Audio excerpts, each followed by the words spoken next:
Tara, samahan niyo ko. This is Rose Villacorta and welcome back to my channel. Ang ating recipe for today ay adobong kangkong.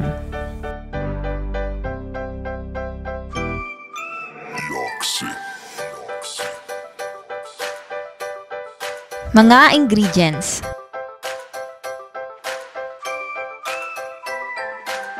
kangkong or water spinach, hinimay na steamed chicken,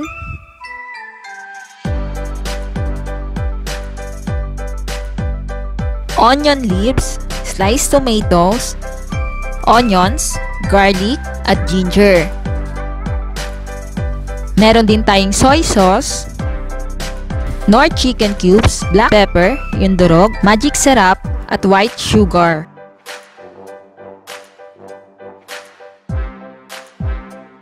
Isa lang po natin yung ating paglulutuan in a medium heat. Maglalagay po tayo ng konting cooking oil.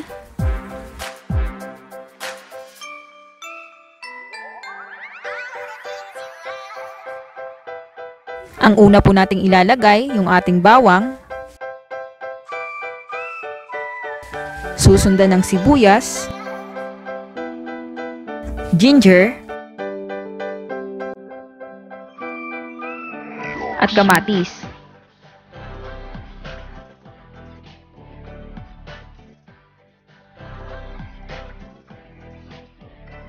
Kulay brown na po yung ating mga naunang inilagay na ingredients. Pwede na po nating ilagay yung ating water spinach or yung ating kangkong. Igisa lamang po natin ito ng mabuti within 5 minutes.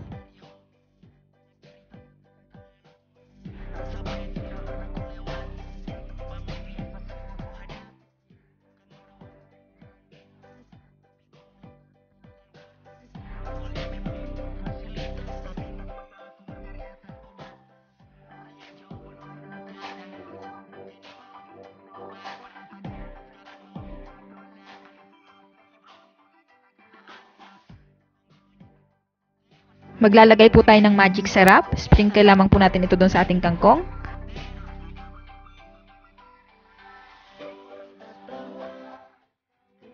Susundan ng paminta.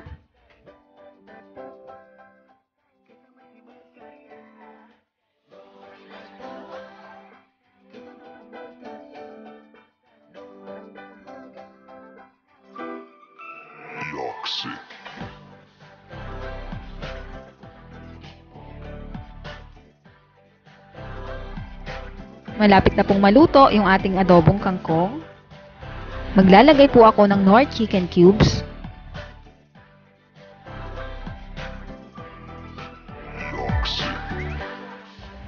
Maglalagay din po ako ng soy sauce.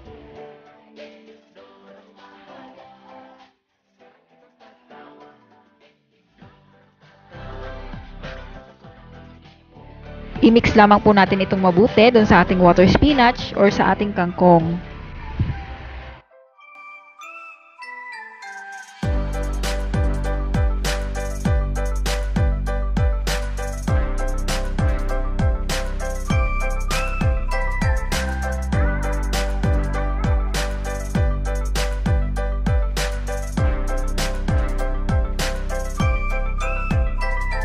Pwede na po nating ilagay yung ating hinimay na steamed chicken.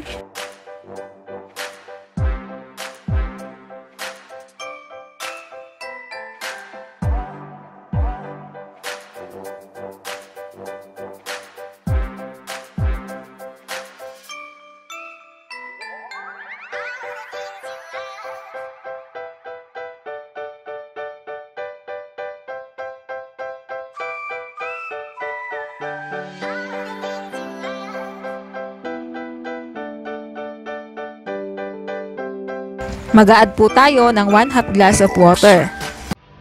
Then wait for 5 minutes.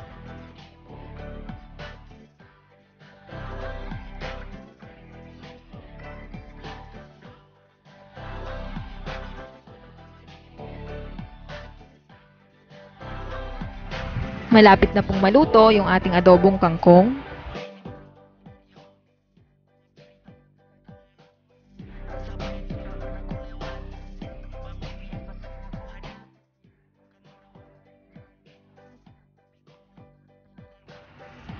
Maglalagay po ako ng 1.5 kutsara ng white sugar.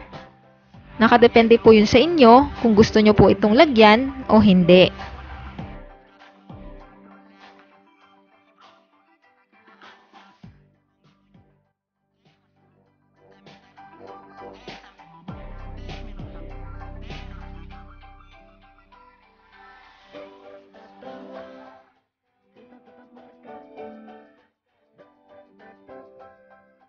Charan! Luto na po yung ating adobong kangkong.